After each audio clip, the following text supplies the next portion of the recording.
has been raining the past couple days. Going to continue raining in about 50 minutes. So instead of going out and riding the trails and back roads and things like that today, I decided I'm gonna go for a little ride today and take you guys along. Also, this bike has rain mode, so we should be all right if we get rained on. I don't really think this bike needs a rain mode, but it has one, so it's kind of cool little feature. I've only actually seriously used it once, and I think I would have been all right just not having it in rain mode. A couple years ago, this was kind of Triumph's entry-level bike, I think, to their brand. I think it was kind of the lowest CC. I could be wrong. I think it was the lowest CC Triumph you could get, 660. Perfect for me. It's still enough to pack a punch.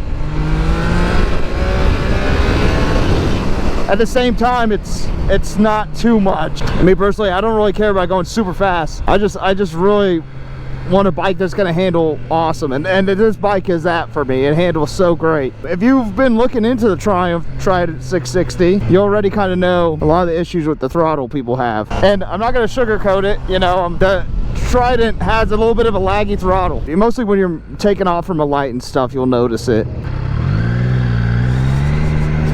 I will say, when I first got the bike, those first 500, 600 miles, whatever the break-in period was, it was pretty miserable. I'm not gonna lie. This was kind of the first bike I got after taking a couple-year break from riding, so I didn't really care as much. I know a lot of people, it really bothered them, and to the point they gave this bike just terrible reviews because of it. It's one of those things, it kind of breaks in. So you get the first service done, which I can't remember how much it was. It was probably like $250, something like that. It's stupid, you know. It's just a way for the dealer to make more money. To be expected when you're buying a new bike. That was kind of the turning point.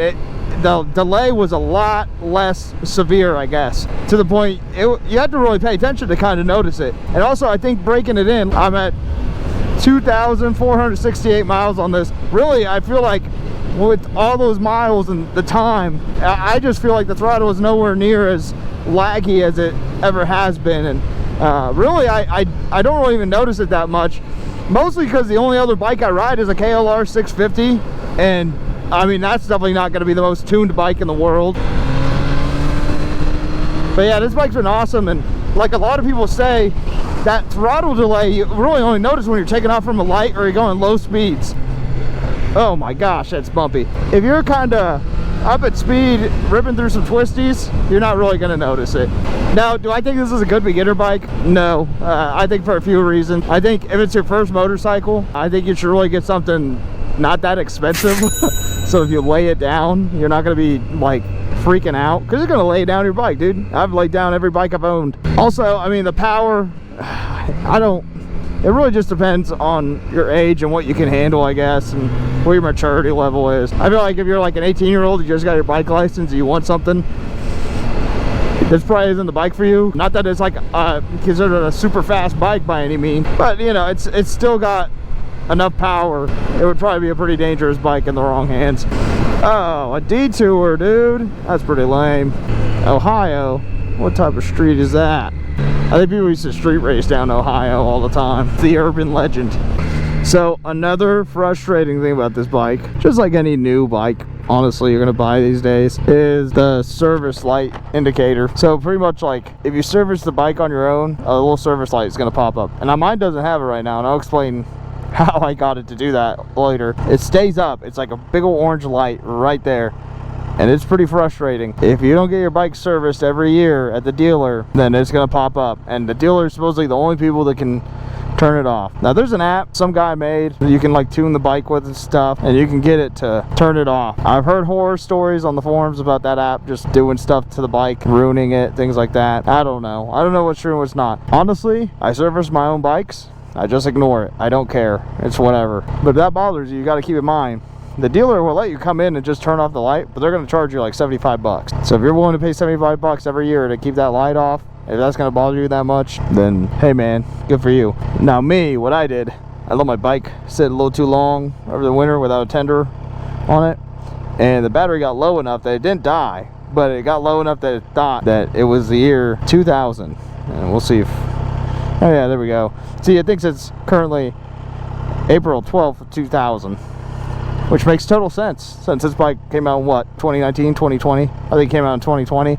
But yeah, overall the looks, man, this bike, I just love the looks of this bike. I think the biggest competition for it is probably the MT-07, and I think really that's what separates the MT-07 riders from the Trident 660 riders, just like what you like, because this has more of a classic look versus the MT-07 is going to have more of that futuristic look.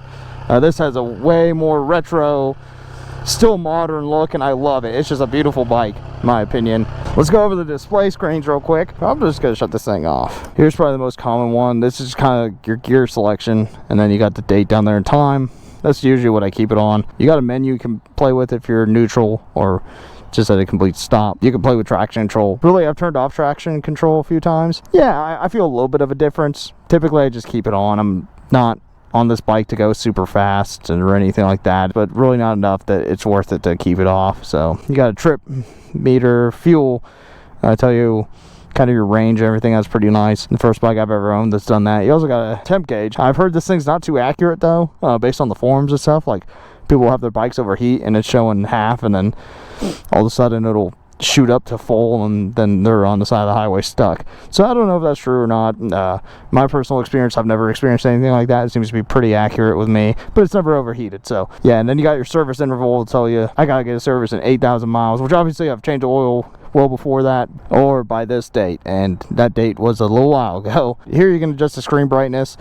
Typically during the day I'll keep it pretty bright, but at nighttime I keep it at the bottom. I don't really think it makes much of a difference. The camera probably shows it pretty alright. There's not a huge difference in the brightness that it really matters. Either way you're going to be able to see it, and most of the time it's not too bright. You got your standard hazards. This M takes you to the menu, or the ride mode, excuse me. Look at me, I don't even know what I'm talking about. So you got road, and if you hit the selector over here, see right here you got like a little gamepad almost. You can select your different modes. Rain and road pretty much are the only two options. We've selected rain, so let's turn off our hazards here, and of course you got the horn. Can't forget the horn and turn signals. Now the turn signals do turn off automatically. I will say, if you've never had a bike that has automatic turn signals, don't get used to them, because I will ride miles and miles and miles on my KLR with my turn signal on when I'm out in the middle of nowhere. So it's pretty lame. So this is rain mode.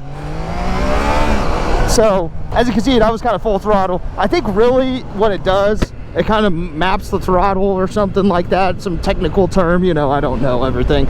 I only really noticed the rain mode in the first half of the throttle, and I can understand if it's pouring rain how this would actually be pretty helpful, because even though you have ABS and all this good stuff on this bike, which this bike does have, by the way, I don't know if you guys have noticed, but I'm terrible at doing reviews on bikes where I don't talk about the right things. Anyways, the rain mode, I have ridden in pouring rain before on my KLR, which does not have ABS or rain mode or anything fancy like that, and it has been a little sketchy. And rain mode, you know, it can definitely have a few different uses. Like maybe you have a friend that wants to ride it, and you know, maybe he's never ridden anything super powerful, put on rain mode, let him ride it, dude, because that throttle is going to be way less jolty. So rain mode will still go fast, I mean, if you really want it to, but you really got to give it all the throttle. So a little bit quicker. All right, let's talk a little bit about the seating position and stuff like that.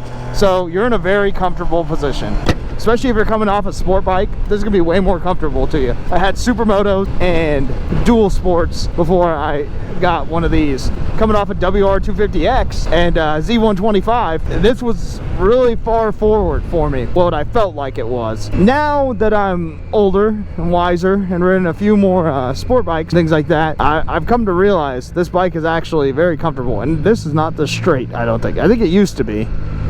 Yeah, okay, this is the going straight lane.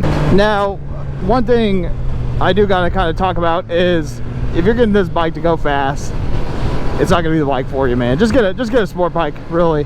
I mean, this bike is really fun to just ride around. It's a good cruising bike, in my opinion. You know, it's fun to get out on the twisties. Getting a bike to go fast in a straight line, stuff like that, this is not gonna be the bike. But to be honest with you, it's quick. It's something not fast. It's not a fast bike by any means. When you get to looking at the 1,600 sport bikes even, you know, they're gonna have different gearing and whatnot. They're gonna go way faster than you. So but if you're looking for something to just kind of, you know, rip around the twisties and have a little get up, yeah, this is an awesome bike. I don't even know what this was, a strip mall, I guess. Pretty cool. Boulevard of Broken Dreams, dude. Not quite sure how sound the structure is.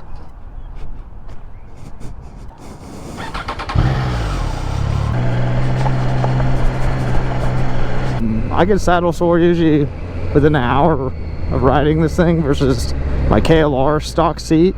It usually takes me 3-4 hours. I mean, also, you know, it's just a naked bike. If you're gonna be doing highway, you're gonna be dealing with wind constantly, and yeah, you can get a windshield on it, stuff like that. I don't know, man, that's just my take on it. This isn't really like a super technical review.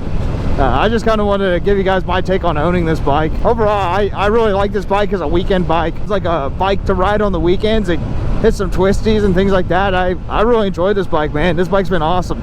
I do short trips on the highway with it, but otherwise, you know, I got a bike with a big old windscreen for longer stuff. Oh, it's starting to rain, dude. It's spitting a little bit. Oh, yeah. You know what, dude? Just to flex on them, I think I'm going to turn on rain mode. Oh, bro, I've had music playing in my Sienna this whole time. I could have been jamming out, but instead I was so focused on talking about this bike. Melancholy Hill by the Gorillaz. It's a good one.